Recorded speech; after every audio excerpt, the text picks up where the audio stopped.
बिस्मिल्लाहिर्रहमानिर्रहीम। अस्सलाम वालेकुम। आज 22 सितंबर है और दिन है जुमेरात का।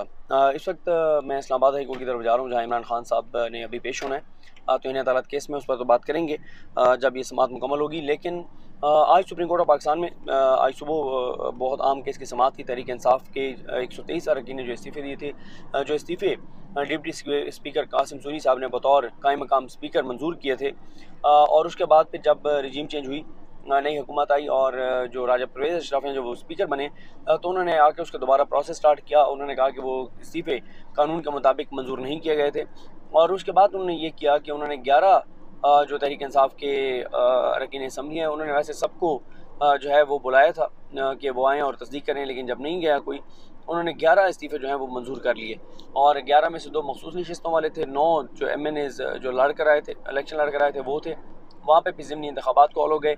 इमरान खान ने 9 से 9 सीटों पर इंतखाब लड़ने का फ़ैसला किया। फिर वो इंतखाबात मुलतवी कर दिए गए, और साथ ही जो तहरीक इंसाफ के उन 11 में से एक रुकन असम्बली शकूर शाह जो हैं वो इस्लामाबाद कोर्ट चले गए, ये कह कर उन्होंने जाकर ये कहा कि वो इस्तीफ़े की मंजूरी के प्रोसेस में तस्दीक के लिए स्पीकर के सामने पेश नहीं हुए थे। स्पीकर ने गलत किया है और इसलिए मैंने इस्तीफ़ा दिया नहीं है, तो ये मेरा जो सीट खाली होने का नोटिफिकेशन है ये कलअदम करार दिया जाए। तो इस्लामाबाद हाई कोर्ट ने वो नोटिफिकेशन मुअत्तल कर दिया, और अब शकूर शाह साहब का मामला इस्लामाबाद हाई कोर्ट में है। उनकी सीट पर इलेक्शन रोक दिया गया है, लेकिन बाकी इलेक्शंस की नई तारीख आपको पता है कि अक्टूबर की 9 हो गई है। तो आज फैसल चौधरी एडवोकेट जो हैं उन्होंने आज अदालत में इस्तदा की कि जो 11 के 123 की 123 सीटें हैं, सब पर इस्तीफ़े मंजूर किए जाएँ, और तमाम सीटों पर इकट्ठे जो है वो इलेक्शन कराए जाएँ। आज जब समाअत का आगाज़ हुआ तो 2 रुकनी ये बेंच था। Chief justice Pakistan justice Umar Bandial साहब इस बेंच की सरबराही कर रहे थे, और बेंच में जस्टिस आयशा मलिक साहबा जो हैं वो मौजूद थी। चीफ जस्टिस साहब ने पूछा फैसल चौधरी साहब से कि आपकी प्रेयर क्या है। फैसल चौधरी साहब ने बताया कि मैंने एक दरख्वास्त भी दायर की है, CMA एक दाखिल की है, जिसमें मैंने ये कहा है कि 8 हल्कों में जो इलेक्शन होने हैं वो इलेक्शन पोस्टपोन कर दिए जाएँ, और इकट्ठे 123 के 23 हल्कों में इकट्ठे इंतखाबात कराए जाएँ। उन्होंने फिर सारे फैक्ट्स बताए अदालत को कि 123 इस्तीफ़े डिप्टी स्पीकर ने मंजूर किए थे, और 13 अप्रैल का ये आर्डर है। चीफ जस्टिस ने कहा कि आप कहते हैं कि 123 सीटों पर इकट्ठे इलेक्शन हों, तो इनका अखराजात क्या आएंगे, इसकी कीमत क्या होगी, और मईशत की हालत आपके सामने है, सैलाब की सूरत हाल आपके सामने है, करोड़ों लोग बेघर हैं और उनको पानी और खुराक मैसर नहीं है, और आप तो सबसे बड़ी जमात हैं। और इस वक्त सूरत हाल यह है कि बैरून मुल्क से लोग आ रहे हैं। जिम्बाब्वे के एक इस्लामिक स्कॉलर ने जो है वो इस्लाम अफगान की मदद के लिए अपील की है। तो आप ये बताएं कि कितना बड़ा ये फ्रीज़ा है जो इस वक्त सरंजाम देना है आपने, हमने सब ने मिलकर सैलाब ज़दगान की बहाली के हवाले से, उनकी मुश्किलात के हवाले से। तो कैसे मुमकिन है कि 123 सीटों पर इलेक्शन हो। और तफसीली जो फैसला है अतर मिला साहब का, उसमें लीगल ग्राउंड मौजूद हैं। तो अब आप क्या चाहते हैं। फैसल चौधरी साहब ने कहा कि पहले तो मैं इस बात का जवाब दूंगा जो आपने कहा कि हमें अपनी ज़िम्मेदारी अदा करनी चाहिए। तो इमरान खान साहब अपनी ज़िम्मेदारी बिल्कुल उससे आगाह हैं, और वो अपनी ज़िम्मेदारी पूरी कर रहे हैं। तीन टेलीथॉन्स की हैं उन्होंने। एक का मीडिया ब्लैकआउट हुआ, और उनमें इमरान खान साहब ने 13 रुपये जो है सैलाब ज़दगान के लिए इकट्ठा किया है। साथ ही उन्होंने कहा कि हमारे जो अरकान असम्बली हैं वो इस्लामज़दा इलाकों से जिनका तल्लुक़ है वो वहाँ पर भरपूर काम जो है वो कर रहे हैं। चीफ जस्टिस ने कहा कि ये बहुत अच्छी बात है। उसके बाद फैसल चौधरी साहब ने कहा कि जो इस्लामाबाद कोर्ट की जजमेंट है वो ये है कि स्पीकर ने क्योंकि ये 11 से इस्तीफ़े मंजूर किए हैं, बाकी नहीं किए, तो स्पीकर के इस्तेहक़ाक़ है। तो फैसल चौधरी साहब का ये कहना था कि मेरा केस ये नहीं है, मेरा केस ये है कि कासिम सूरी ने दरख्वास्त ने 123 इस्तीफ़े मंजूर कर लिए थे, और उन्होंने आगे इलेक्शन कमीशन को भिजवाने का कह दिया था। तो मेरा केस अब ये है कि ये मामला इस्तीफ़े मंजूर होने के बाद का है जिसको अदालत देख रही है, इस्तीफ़े मंजूर होने से पहले का नहीं है। तो साथ ही जस्टिस आयशा मलिक साहबा ने कहा कि आपको स्क्रूटनी से मसला क्या है। अगर वो स्क्रूटनी के लिए बुला रहे हैं तो आपको इस प्रोसेस से जो है वो क्या मसला है। उसके बाद जो आयशा मलिक साहब हैं उन्होंने लोकस स्टैंड पे बात की है, के दावा पे बात की कि तहरीक इंसाफ बतौर जमात कैसे आ सकती है। ये तो इनफरादी मामला है, जो जिन्होंने इस्तीफ़े दिए हैं अगर वो इस्तीफ़े मंजूर करवाना चाहते हैं उनको आगे बढ़ के अदालत में आना चाहिए, तो आप बतौर पार्टी कैसे आ गए। इस पर जो है उन्होंने 63 का फ़ैसला पढ़ा फैसल चौधरी साहब ने, और उसके बाद जो है वो चीफ जस्टिस साहब ने कहा कि पहले फैसल चौधरी साहब ने कहा, उन्होंने कहा कि जो 11 इस्तीफ़े मंजूर किए गए ये पिक एंड चूज़ किया गया है। और इम्तियाजी सलूक किया गया है। और ये सब 11 इस्तीफे जो टारगेटेड मंजूर किए गए हैं, इसका मकसद पार्टी को टारगेट करना है, तहरीक इंसाफ को टारगेट करना है। और साथ ही फैसल चौधरी साहब ने कहा कि जब डिप्टी स्पीकर कासिम सूरी ने 123 इस्तीफे मंजूर किए तो आज तक 5 माह से ज़्यादा हो गए हैं, सिर्फ एक रुकन असम्बली शकूर शाह जो हैं वो अदालत गए हैं कि मैंने इस्तीफ़ा नहीं दिया, बाकी तो किसी ने चैलेंज ही नहीं किया। अगर कोई मुतासर हुआ होता तो वो आता आपके सामने, और अगर किसी ने इस्तीफ़ा ना दिया होता तो आपके सामने आता। उसके बाद चीफ जस्टिस ने कहा कि देखिए हमने इदारों की कैपेसिटी को भी देखना है। इलेक्शन कमीशन की वो बात कर रहे थे और उन्होंने कहा ये आम इंतखाबात नहीं हो रहे, ये ज़मीनी इंतखाबात हो रहे हैं, फाइनेंशियल सूरत देखनी होगी, लॉजिस्टिक देखनी होगी।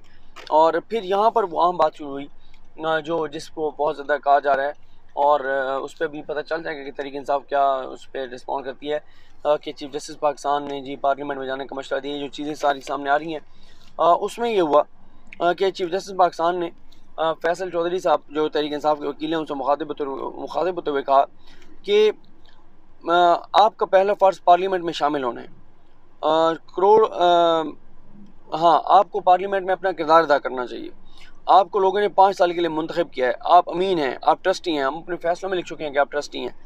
और उन्होंने कहा कि अतर मिल्ला साहब के का फैसला जो है वो कानून की उसमें कानून को बहुत गहराई से देखा गया है, और हमारा काम पार्लियामेंट का एहतराम करना और उससे ताउन करना है। और आपका बहरहाल काम जो है वो पार्लियामेंट में शमूलियत है और अपने फ़र्ज़ को अदा करना है। उस पर फिर चीफ जस्टिस साहब ने कहा कि इस तरह की मुदाखलत जो है वो जो आप चाहते हैं वो बहुत मुश्किल है। और साथ ही जैसे आयशा मलिक साहब ने कहा कि ऐसी रवायात ना बनवाएं, ऐसी मिसालें ना कायम करवाएं कि जो कल को आपके लिए भी मसला हो। तो उसके बाद चीफ जस्टिस इन्होंने फैसल चौधरी साहब ने कहा कि पार्लियामेंट बिल्कुल बहुत सुप्रीम है। चीफ जस्टिस पाकिस्तान ने कहा कि आप 63A के फैसले को यहाँ अप्लाई ना करें, और आर्टिकल 64 जो है वो अलग है। और ये बताएं क्या आपकी कोई रुकन असम्बली जिनके इस्तीफ़े मंजूर नहीं हो रहे, क्या वो स्पीकर के पास गए हैं, क्या उन्होंने स्पीकर को दरख्वास्त दी है? उन्होंने कहा स्पीकर को कि हमने इस्तीफ़े दिए और आपने हमारे इस्तीफ़े मंजूर नहीं किए। और आयशा मलिक साहबा ने कहा कि बग़ैर के डिप्टी स्पीकर कासिम सूरी ने बग़ैर तस्दीक के जो है वो इस्तीफ़े मंजूर किए, और अब अगर स्पीकर तस्दीक करना चाहते हैं तो आपको इससे क्या मसला है? और आपके मुताबिक आप इस तरह से नहीं चाहते कि तस्दीक करें क्योंकि आपको ये प्रोसेस सूट नहीं करता। और अदालत ने यह भी कहा कि वहाँ पे है कि स्पीकर ने अपनी सेटिस्फेक्शन करनी है तो वो उसका इख्तियार है, और अगर कहीं पे आइन की खिलाफ वर्जी हुई है तो हम स्पीकर के काम में मुदाखलत कर सकते हैं, और अगर कहीं प्रोसीजरल चीज़ें हैं तो अदालत इन चीज़ों में नहीं जाएगी। उसके बाद चीफ जस्टिस पाकिस्तान ने यह भी कहा कि डिप्टी स्पीकर ने ये रूलिंग दी है, ये फ़ैसला दिया है, ये इस्तीफ़े मंजूर किए हैं, तो ये भी ध्यान में रखें कि उनकी जो 3 अप्रैल वाली रूलिंग है वो कलअदम हो चुकी है। यानी उस वक्त वो उस तरह से उनके पास इख्तियार नहीं थे क्योंकि अदालत ने 3 अप्रैल का फैसले कलअदम कर दिया, तो इक़दाम ही कलअदम कर दिए, ख़त्म कर दिए। तो फिर तो ये डिप्टी स्पीकर जो हैं ये इनकी सिचुएशन पोजीशन के ऊपर भी अदालत ने सवालात उठाए। उसके बाद चीफ जस्टिस ने भी कहा कि डिप्टी स्पीकर कासिम सूरी ने आधे सफ़े के ऊपर जो है वो इस्तीफ़े लिख के दे दिए और इस्तीफ़ों की मंजूरी का कह दिया। और जैसे आयशा मलिक साहबा ने यह भी कहा कि डिप्टी स्पीकर ने नाम नहीं लिखे कि किस किस को जो है वो किस किस के इस्तीफ़े वो मंजूर कर रहे हैं, और सिर्फ जिन 2 नहीं हो रहे थे वो उनका उन्होंने लिखा है। तो अदालत ने बहरहाल अब मौका दिया है फैसल चौधरी साहब को कि वो पार्टी से मुशावरत करें, हदायत लेकर आएँ और वो क्या सोचते हैं, क्या कहते हैं, और तहरीक इंसाफ क्या ये दरख्वास्त वापस ले लेती है। और जो ये बात हो रही है पार्लियामेंट में वापसी वाली, वो भी हमारी इमरान खान साहब से कोर्ट में मुलाकात भी होगी, चीज़ें वाज़ेह हो जाएंगी और क्या वो क्या कहते हैं, क्या सोचते हैं। लेकिन ये बहरहाल जैसे मैंने आपको बताया कि आज अदालत में हुआ है कि फैसल चौधरी साहब ये चाहते हैं, तहरीक इंसाफ ये चाहती है कि तमाम जो तहरीक इंसाफ ये चाहती है कि शकील भी आगे से जाने थे ना, अच्छा फिर इधर से ओके।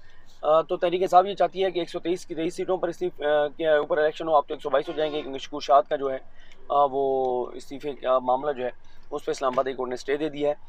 तो बहरहाल अब अगली समात पर तहरीक इंसाफ को सोच कर बताना है, वो दरख्वास्त वापस लेते हैं, जो प्रोसीजर है उसको फॉलो करते हैं या क्या वो इस्तदा करते हैं। और जो पार्लियामेंट में वापसी है अब तक तो यही है इमरान खान साहब का कि वो पार्लियामेंट में किसी सूरत नहीं जाएंगे। इमरान खान साहब कह चुके हैं कि पार्लियामेंट में वापस जाने की बात जो है वो ट्रैप है, और इमरान खान कहते हैं कि वो इस ट्रैप में जो है वो किसी सूरत नहीं आएंगे। तो बहरहाल आज का दिन अहम है, तो इन अदालत केस के हवाले से देखते हैं क्या सूरत बनती है। मुझे अपनी दुआ में याद रखें। अल्लाह हाफ़िज़।